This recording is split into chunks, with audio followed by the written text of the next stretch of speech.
Hello दोस्तों, मैं किफन स्वागत करता हूं आपका। आज हम पढ़ने वाले हैं 3 फरवरी 2022 का मोस्ट इंपॉर्टेंट करंट अफेयर्स, जिसमें हम वित्त वर्ष 2022-23 के लिए बजट का भी डीपली डिस्कशन करेंगे। तो लास्ट तक बने रहिएगा। यदि अच्छा लगे तो प्लीज चैनल को सब्सक्राइब कर लीजिएगा, वीडियो को लाइक एंड शेयर कर दीजिएगा। तो चलिए स्टार्ट करते हैं। पहला क्वेश्चन है, हाल ही में 1 फरवरी 2022 को भारतीय बजट वित्त वर्ष 2022-23 के लिए किसके द्वारा पेश किया गया है? तो राइट आंसर जगह केंद्रीय वित्त मंत्री निर्मला सीतारमण जी के द्वारा जो है वित्त वर्ष 2022-23 के लिए जो है भारतीय बजट 1 फरवरी 2022 को पेश किया गया है। और केंद्रीय वित्त मंत्री निर्मला सीतारमण जी के द्वारा यह जो बजट है चौथी बार पेश किया गया है, ये भी याद रखिएगा। केंद्रीय वित्त मंत्री निर्मला सीतारमण जी भारत की पहली पूर्णकालिक वित्त मंत्री हैं, ये भी याद रखिएगा। और यदि पूछा जाए कि भारत की पहली वित्त मंत्री कौन है, तो ये हैं इंदिरा गांधी, जिन्होंने प्रधानमंत्री पर कार्य करते हुए अतिरिक्त प्रभार लिया था वित्त मंत्री के रूप में। और यदि पूछा जाए कि भारतीय बजट पेश करने वाली पहली भारतीय महिला कौन थी, तो ये इंदिरा गांधी ही थी, जिन्होंने 1970 में पहली बार जो है आम बजट पेश किया था। और आम बजट पेश करने वाली पहली भारतीय महिला वित्त मंत्री कौन है, तो इंदिरा गांधी है। अब निर्मला सीतारमण जी के द्वारा वित्त वर्ष 2022-23 के लिए बजट पेश किया गया है, तो बजट से इंपॉर्टेंट जो की फैक्ट है वो याद रखिएगा। तो पहला नंबर जो है, चौथी बार फाइनेंशियल ईयर 2022-23 के लिए केंद्रीय वित्त मंत्री निर्मला सीतारमण जी ने बजट पेश किया है, ये याद रखिएगा। दूसरा जो है, केंद्रीय वित्त मंत्री निर्मला सीतारमण भारत की पहली पूर्णकालिक महिला वित्त मंत्री हैं। और यदि पूछा जाए कि पहली महिला वित्त मंत्री कौन है, तो ये हैं इंदिरा गांधी, ये भी याद रखिएगा। अगला जो है, केंद्रीय वित्त मंत्री निर्मला सीतारमण जी के द्वारा 1 फरवरी 2022 को वित्तीय वर्ष 2022-23 के लिए बजट पेश किया गया है।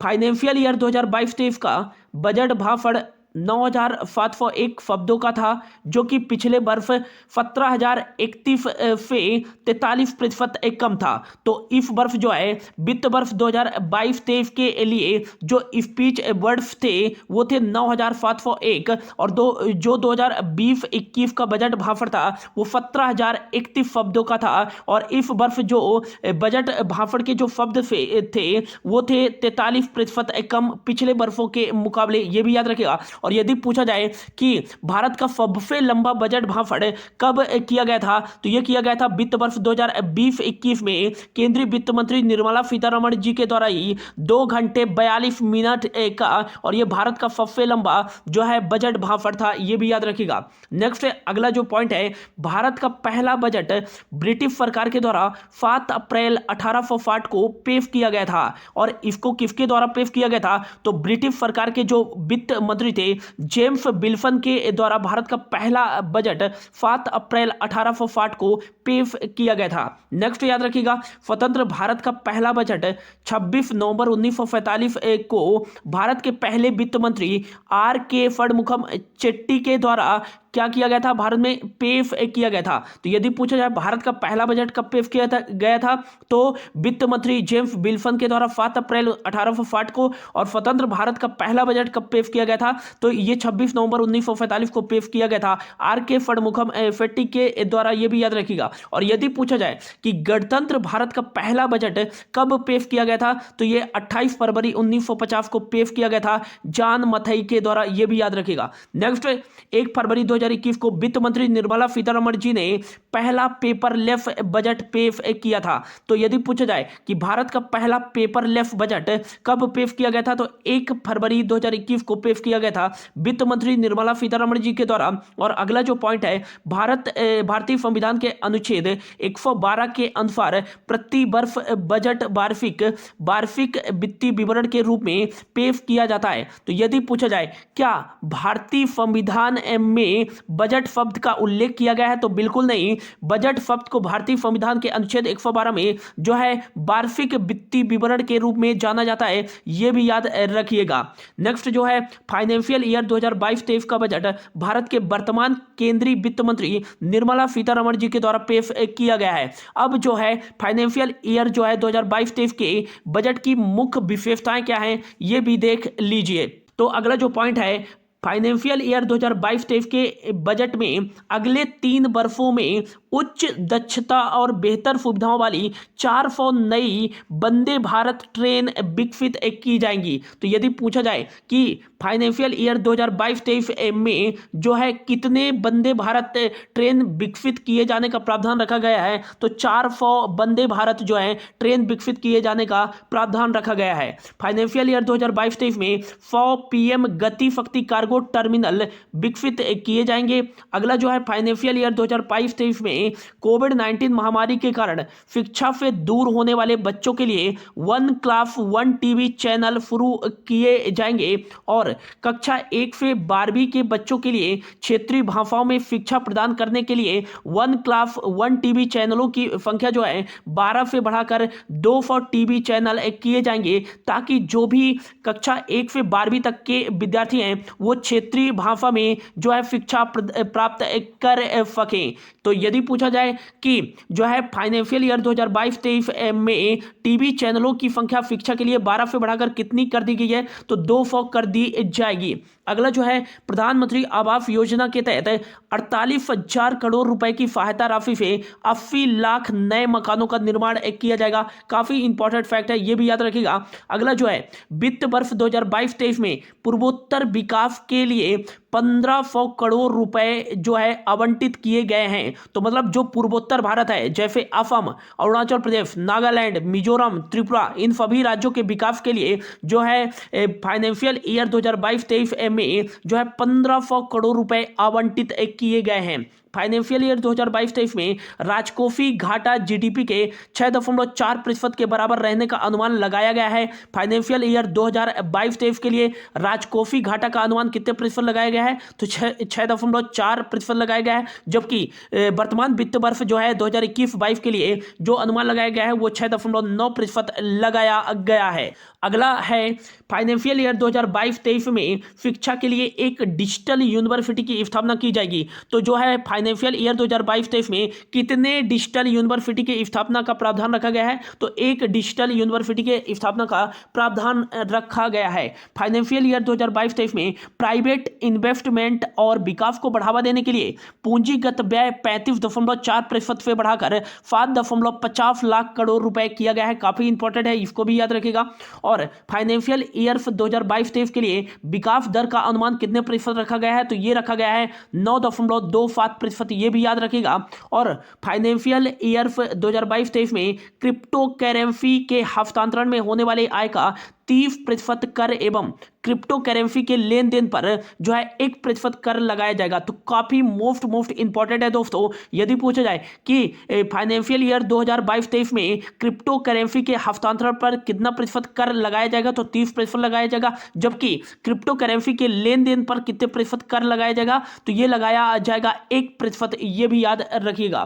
फाइनेंशियल ईयर 2022-23 में कुल खर्च कितने रुपए होगा, तो 39.45 ट्रिलियन रुपए पूरा टोटल मिलाकर के खर्च होगा वित्त वर्ष 2022-23 में। अगला जो है वित्त वर्ष 2022-23 में 25,000 किलोमीटर राष्ट्रीय राजमार्ग का विस्तार किया जाएगा, जिसमें 20,000 करोड़ रुपए खर्च होंगे। तो वित्त वर्ष 2022-23 में कितने हजार किलोमीटर राष्ट्रीय राजमार्ग का विस्तार किया जाएगा, तो 25,000 किलोमीटर राष्ट्रीय राजमार्ग का विस्तार किया जाएगा।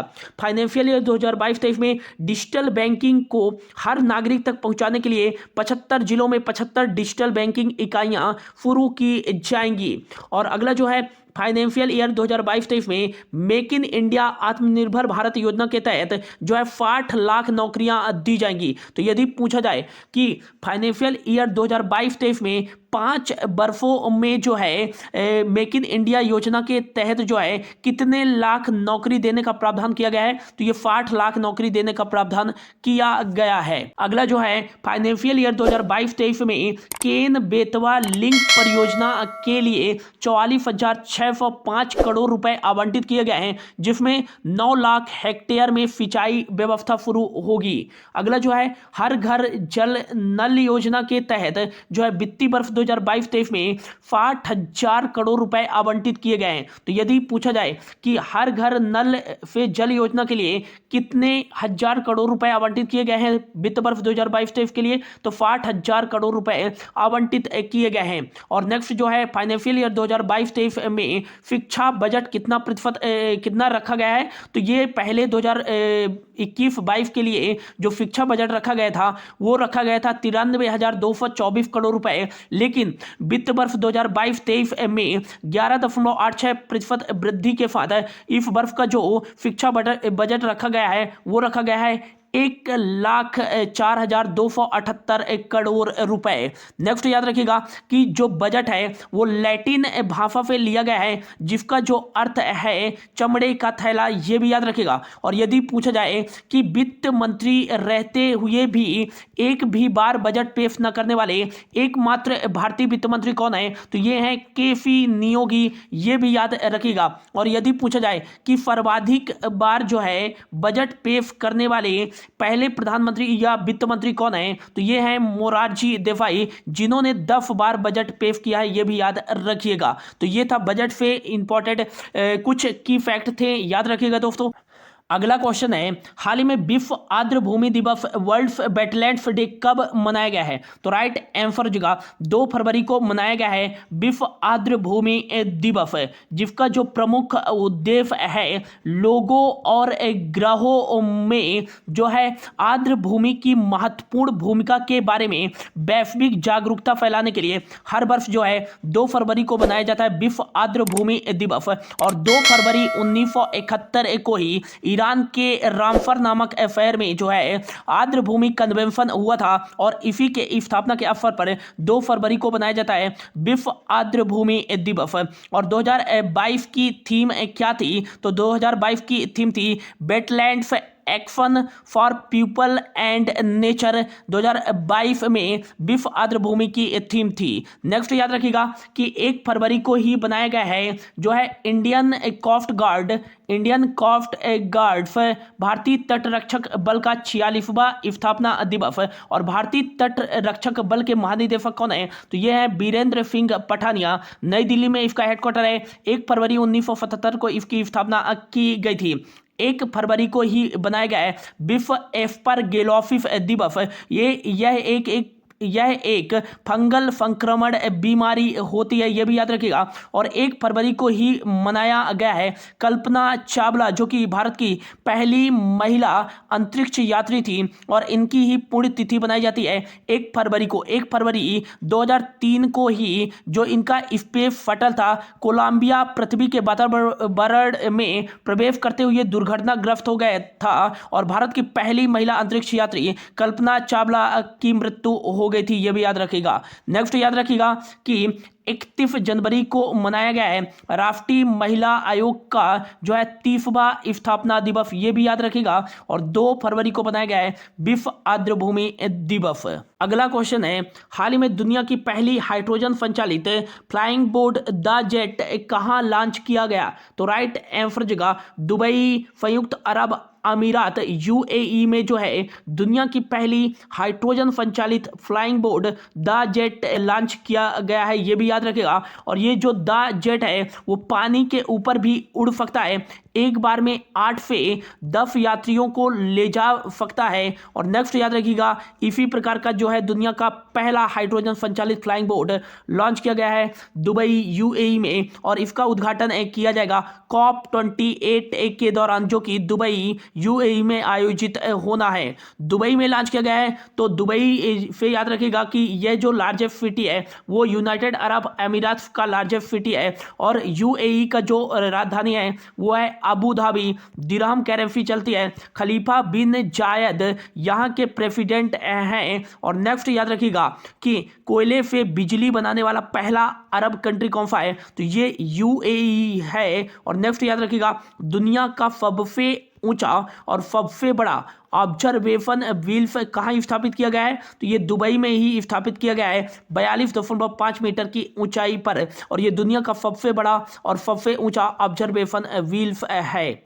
अगला क्वेश्चन है, हाल ही में कौन सी राज्य सरकार राज्य के समय पर आयकर जमा करने वाले व्यापारियों के लिए एक विशेष रेटिंग स्कोर लागू करेगी, तो राइट आंसर जगह केरल राज्य सरकार ने समय पर रिटर्न जमा करने वाले और आयकर जमा करने वाले ऐसे व्यापारियों के लिए जो है एक रेटिंग स्कोर लागू करेगी केरल राज्य सरकार। अब केरल राज्य सरकार द्वारा यह लागू किया जाएगा। तो इंडिया के मैप पे यहाँ पास स्थित है केरल, भारत का एक दक्षिणी राज्य है जिसकी उत्तरी सीमा जो लगती है कर्नाटक के साथ है, और इसकी पूर्वी सीमा जो लगती है तमिलनाडु के साथ है, और इसकी दक्षिणी सीमा भी तमिलनाडु के साथ लगती है, और इसकी जो पश्चिमी सीमा लगती है वो अरेबियन सी के साथ लगती है। यहाँ का जो DLR नंबर है वो 14-20-09 है। 14 यहाँ डिस्ट्रिक्ट, 20 लोकसभा की सीट है, 9 राज्यसभा की सीटें हैं।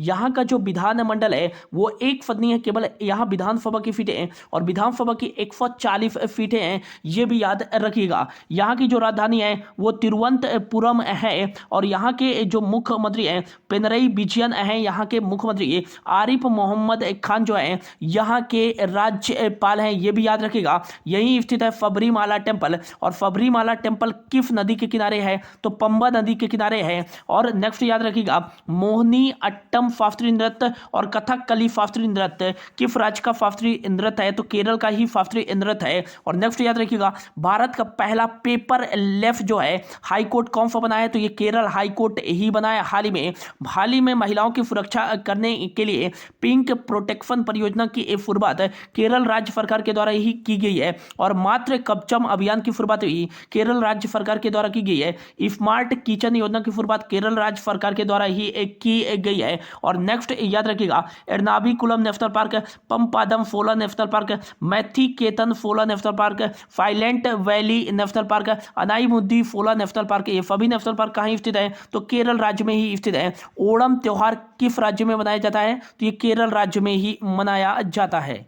अगला क्वेश्चन है, हाल ही में द लास्ट अमंग इक्वल्स नामक नई पुस्तक किसके द्वारा लिखी गई है, तो राइट आंसर जगह MR फरन के द्वारा जो है द लास्ट अमंग इक्वल्स नामक नई पुस्तक लिखी गई है। यह पुस्तक बिहार के एक गांव के समूह को प्रतिनिधित्व करती है, और उसी के बारे में जो है लेखा जोखा का अध्ययन कराती है। कौन सी बुक, ये द लास्ट अमंग इक्वल्स, जिसको लिखा गया है मैरीलैंड विश्वविद्यालय के सह प्रोफेसर MR फरन के द्वारा, ये भी याद रखिएगा। अगला क्वेश्चन है, हाल ही में DIA डिफेंस इंटेलिजेंस एजेंसी रक्षा खुफिया एजेंसी के नए प्रमुख के रूप में किसे नियुक्त किया गया है, तो राइट आंसर जगह लेफ्टिनेंट जनरल GAV रेड्डी को हाल ही में डिफेंस इंटेलिजेंस एजेंसी के नए प्रमुख के रूप में नियुक्त किया गया है। डिफेंस इंटेलिजेंस एजेंसी की स्थापना 1 मार्च 2002 में की गई थी। इसका जो हेडक्वार्टर है वो न्यू दिल्ली में स्थित है, मिनिस्ट्री ऑफ डिफेंस के अंतर्गत कार्य करता है, और हाल ही में इसके जो प्रमुख के रूप में नियुक्त किए गए हैं वो लेफ्टिनेंट जनरल GAV रेड्डी को नियुक्त किया गया है। अगला क्वेश्चन है, हाल ही में भुवनेश्वर में आयोजित उड़ीसा सुपर 100 बैडमिंटन टूर्नामेंट में महिला सिंगल्स का खिताब किसने जीता है, तो राइट आंसर जगह उन्नति हुड्डा ने स्मित तोफनीवाल को हरा करके जो है उड़ीसा सुपर 100 बैडमिंटन टूर्नामेंट में महिला सिंगल्स का खिताब जीता है। और यदि पूछा जाए पुरुष सिंगल्स का खिताब किसने जीता है, तो ये किरण जॉर्ज ने जीता है प्रियांशु राजावत को हरा करके।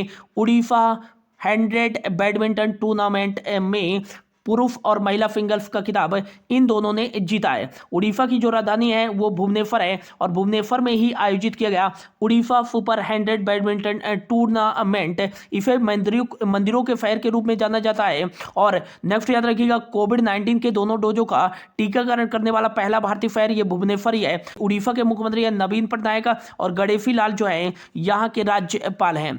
और आज का जो लास्ट क्वेश्चन है, हाल ही में द क्लास ऑफ 2006 नामक शीर्षक वाली भारत की पहली फिजन स्टाइल पुस्तक किसके द्वारा लिखी गई है? तो राइट आंसर जवाब आकाश कंफल के द्वारा जो है भारत की पहली फिजन स्टाइल पुस्तक द क्लास ऑफ 2006 लिखी गई है। तो ये था दोस्तों आज का करंट अफेयर्स। होप आपको अच्छा लगा होगा। यदि अच्छा लगा होगा तो प्लीज चैनल को सब्सक्राइब कर लीजिएगा, वीडियो को लाइक एंड शेयर भी कर दीजिएगा। Thank you so much for your watching.